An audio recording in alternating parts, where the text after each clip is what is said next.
And COVID-19 has indeed altered the way of life of Nigerians, not sparing the system of education, with pupils, students having to adjust to learning online.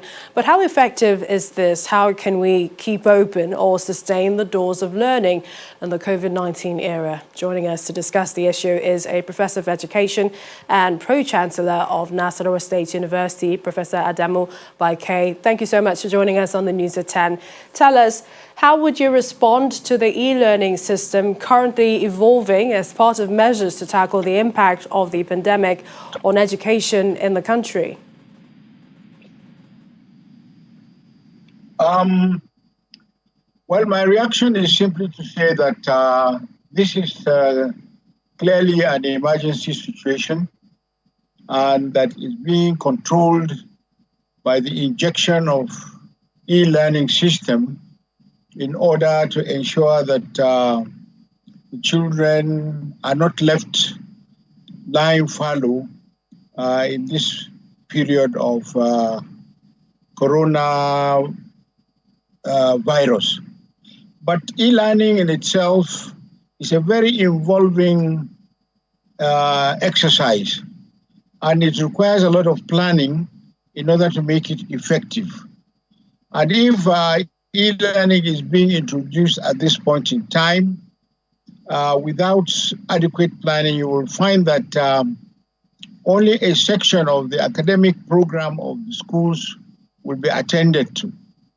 Very little is being done in the e-learning system that is now in vogue in the sciences, not to talk of medicine and other science-related subjects.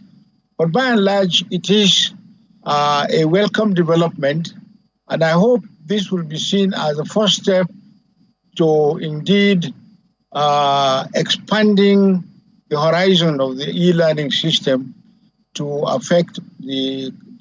involve all the country and the children of this country. I want to say, however, that e-learning is in the sense that we know it now, as against what we used to know before. It's not new to the educational system of Nigeria. Right now, we have the National Open University, or Nigerian Open University, and it is waxing in strength from the programs that it has been prosecuting. But before now, we had a very virile schools broadcasting unit attached to the Federal Ministry of Education.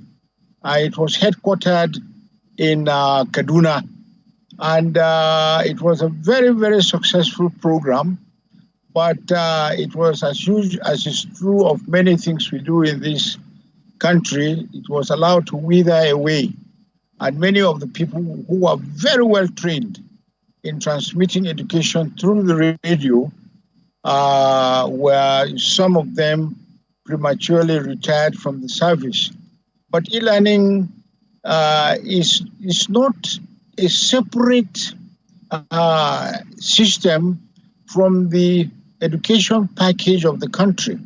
It is part and parcel of the education system of the country, and it should be packaged in such a way that when the time for e-learning comes in, it is teaching what is already in the curriculum of the schools and not teaching something that is outside the curriculum of the school. So the injection of e-learning into the present emergency situation is a welcome development. And I have interacted with students who have been following this program very well, and they seem to be liking the idea, the program, because at least it's keeping them busy, and they are learning a lot from it. So this is, I would say, the nuclear. Starting the way we are starting it now should be followed up and expanded to cover the whole country as much as possible. It's a welcome development, and I think we should go ahead and explore the possibilities that it presents and make good use of it.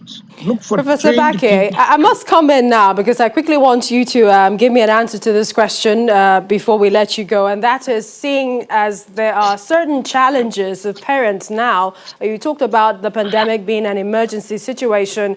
How do we meet this in terms of funds to buying computer hardware, in terms of technology, the internet, also in terms of electricity? Well, if you are going to embark on e-learning, I'm afraid there is no option but to take care of all these points you have raised. It is not a very simple, it is not a joke. And you either do it and do it well or don't get involved at all. So if e-learning is going to have an impact and it's going to go around the country as we expect it should, then all the component parts that constitute what e-learning delivers must be made available. Otherwise, I think it's better to steer clear of getting involved in an exercise that you cannot see through. Or don't make it national, make it regional or zonal, in order to maybe areas where you have more out-of-school children, they should be benefiting from e-learning that is tailor-made to suit their own conditions, and then provide the basic necessities that will enable them to learn from whatever that may be taught to them. But e-learning, in addition to that, I must add also that you must have teachers who can teach abstractly and make abstract teaching alive.